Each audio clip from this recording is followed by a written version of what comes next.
Bien que nous travaillons depuis de nombreuses années sur les questions de prévention, force est de constater que notre système de santé reste aujourd'hui beaucoup plus curatif que préventif. Et donc nous voulons aller plus loin sur la prévention. Ce colloque en est l'expression.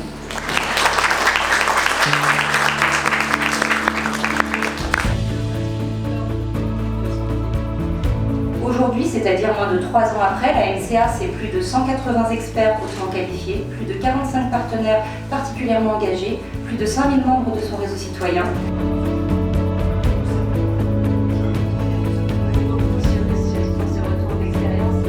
La MCA a suscité l'intérêt de plusieurs parlementaires qui ont porté et déposé en 2021 à l'initiative d'Agnès Firmin-Le une proposition de résolution inédite en France visant à la transformation de la MCA en agence gouvernementale pour structurer ce champ de façon plus officielle.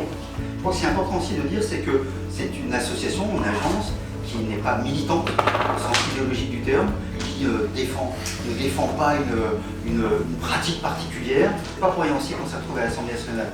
C'est aussi cette idée que ces enjeux-là sont des enjeux pour la démocratie, pour la République.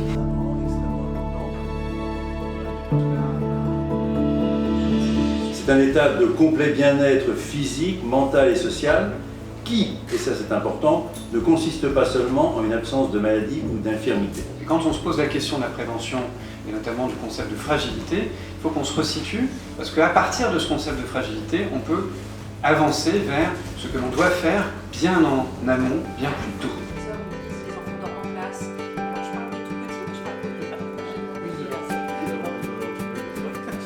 Alors grandir au sens physique du terme, ça c'est un élément classique, on a des références pour ça, mais grandir aussi sur le plan intellectuel, parce que c'est un élément important, puisque ça va nous permettre globalement d'acquérir cette autonomie qu'on essaiera de ne pas perdre trop tôt. Serge en a parlé un petit peu tout à l'heure, mais la transition démographique, c'est quelque chose d'inéluctable en France, insidieux, on ne voit pas. Vous avez moins de naissances et l'allongement de l'espérance de vie. Merci beaucoup pour ce contexte.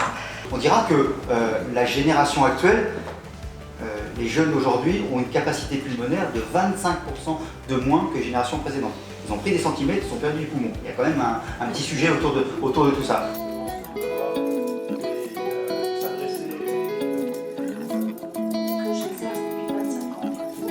Le bien vivre, il questionne donc avant tout le bien vivre chez soi. Le fait est que nous vivons plus longtemps chez soi, ce qui positionne clairement l'habitat comme un déterminant de santé.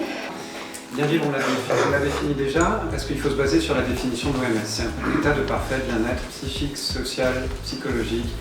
Et on voit bien tout ce qui a été dit autour de la santé, l'habitat, c'est le cocon, c'est l'espace, on touche pas. On avait besoin de retrouver un petit peu de sens à prendre soin de nos résidents. Merci beaucoup Madame Bobotte et je pense qu'on peut passer enfin au bien vieillir pour terminer cette dernière partie.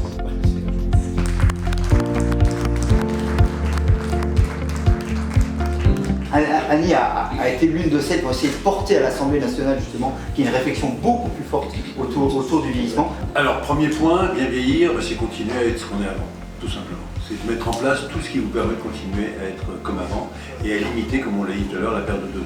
Merci beaucoup Serge. Un grand merci aussi Véronique d'avoir rassemblé la ciel bleu pour intervenir. On va dire qu'on boit un peu du petit lait à chaque fois que vous organisez quelque chose. Et on va arriver aussi sur l'habitat partagé avec plein d'acteurs associatifs pour donner le choix aux gens.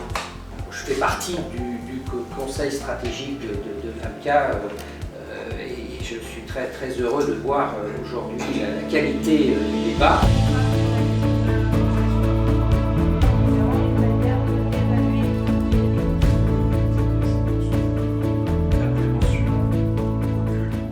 s'adresser aux gens qui sont envahis par des tourments qui les dépassent, si bien que ça agit même sur leur propre identité, pour qu'eux-mêmes soient acteurs de leur transformation.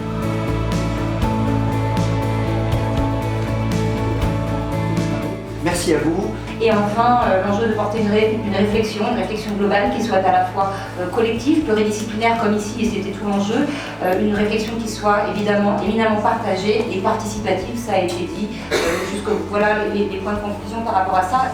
J'ai un petit peu l'impression ce matin, moi qui ai fait 2 CNR santé la semaine passée, je fais un CNR bien vieillir la semaine prochaine, d'avoir fait un CNR santé bien vieillir, éducation, prévention, formation.